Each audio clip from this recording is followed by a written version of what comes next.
हरिओम. प्रवचन क्रमांक 33. कर्मयोग, अध्याय 3, ओवी 160 ते 165. संपूर्ण भावार्थ दीपिका. योगदास श्री जयगणेश जोशी यांनी केलेले निरूपण. गीता श्लोक क्रमांक 22. पार्थ, मला त्रैलोक्यामध्ये किंचित मात्रही कर्तव्य नाही, तसेच काही प्राप्त व्हावे असे मला मिळालेले नाही असेही नाही, तरीही मी कर्म करत असतो. भावार्थ दीपिका, ओवी क्रमांक 160.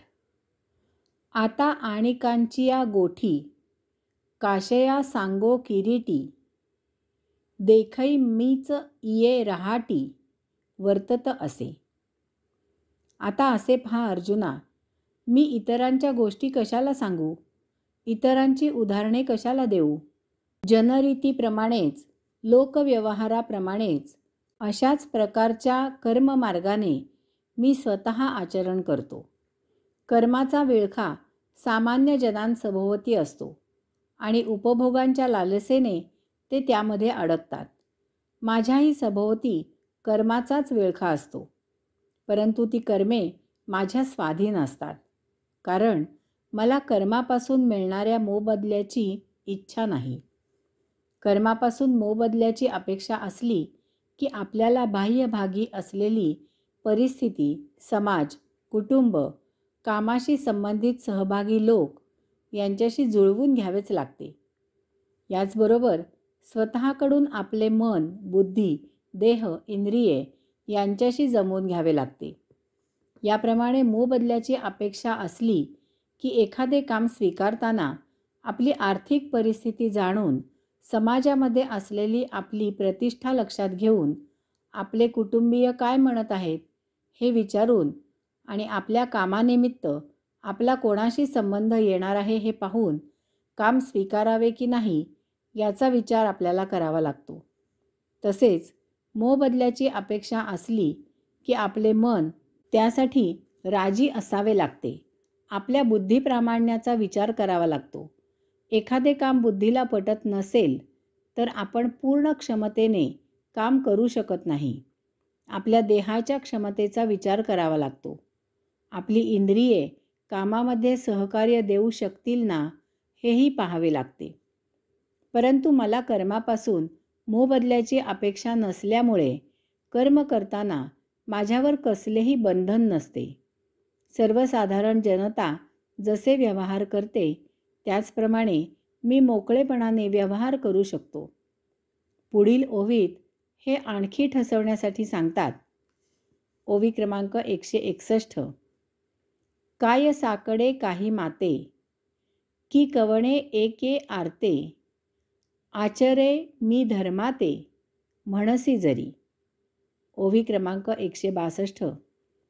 तरी पुरतेपणा लागी, आणिकू दुसरा नाही जगी, ऐसी सामुग्री माझ्या अंगी, जाणसी तू. मला काही कमी आहे किंवा मला काही मिळवायचे आहे किंवा एखादी इच्छा धरून मी स्वधर्माने आचरण करतो असे जर म्हणशील तर माझ्यासारखा परिपूर्ण या ब्रह्मांडात दुसरा कोणीही नाही. अशा प्रकारे माझ्यामध्ये सर्वांगाने, सर्व सामर्थ्यवान, सर्व समावेशक, सर्व गुणसंपन्न ऐश्वर्य आहे हे तुला माहीत आहे. स्वतःच्या सर्वांगाने, सर्व सामर्थ्यवान, सर्व समावेशक, सर्व गुणसंपन्न ऐश्वर्याचे उदाहरण देतात. ओवी क्रमांक 163.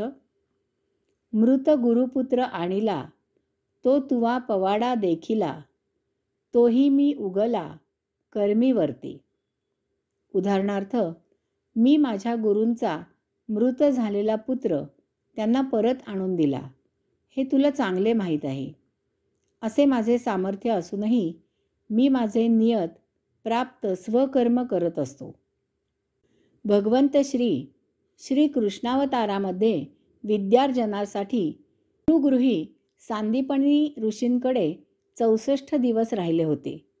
वास्तवात ब्रह्मांड नायकाला याची काही गरज नव्हती, परंतु लोकापवाद, जनरीत याला धरून भगवंत श्रीकृष्ण गुरुगृही राहिले होते.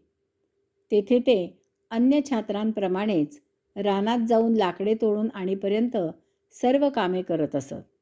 64 दिवसात सर्व विद्या ग्रहण केल्यावर त्यांनी सांदीपनी ऋषींना गुरुदक्षिणा काय देऊ असे विचारले. तेव्हा सांदीपनी ऋषी म्हणाले, मला काहीही नको, परंतु तुझी इच्छा असेल तर तू तुझ्या गुरुमातेला काही हवे का असे विचार. गुरुमातेला विचारल्यावर तिने सांगितले की माझा मुलगा समुद्राने प्राशन केला आहे, तो मला परत आणून दे. त्याबरोबर श्रीकृष्ण समुद्राकडे गेला आणि त्याने सांदीपनी ऋषींचा मुलगा परत दे असे समुद्राला सांगितले. ही कथा सर्व सांगत नाही. माझी श्रीकृष्ण यावरील प्रवचने यूट्यूबवर उपलब्ध आहेत. ती जिज्ञासूंनी ऐकावीत. शेवटी यासाठी श्रीकृष्णाला यमधर्माकडे जावे लागले.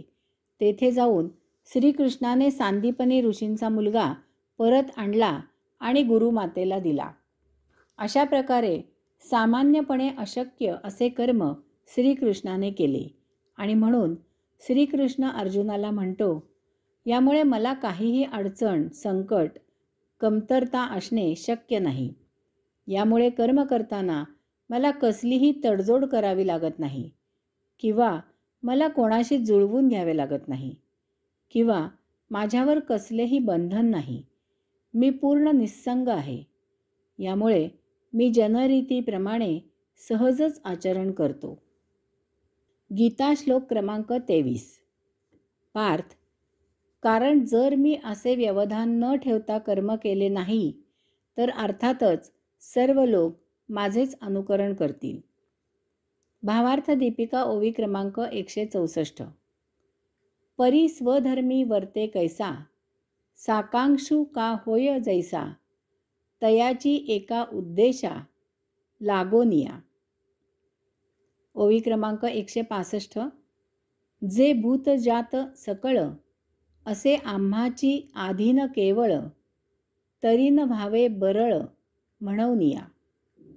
परंतु अर्जुना, मी ही स्वधर्माने स्वकर्मे कशी करतो असे जर विचारशील तर एखादा मोबदला मिळवायच्या इच्छेने जसा जिद्दीने कर्मे करतो तशाच प्रकारे मीही त्याचप्रमाणे जिद्दीने परंतु मोबदला न मिळताही कर्मे करतो. ही सर्व जीवमंडळी माझ्याच आत्मतत्वाच्या मार्गाने जगणारी आहेत.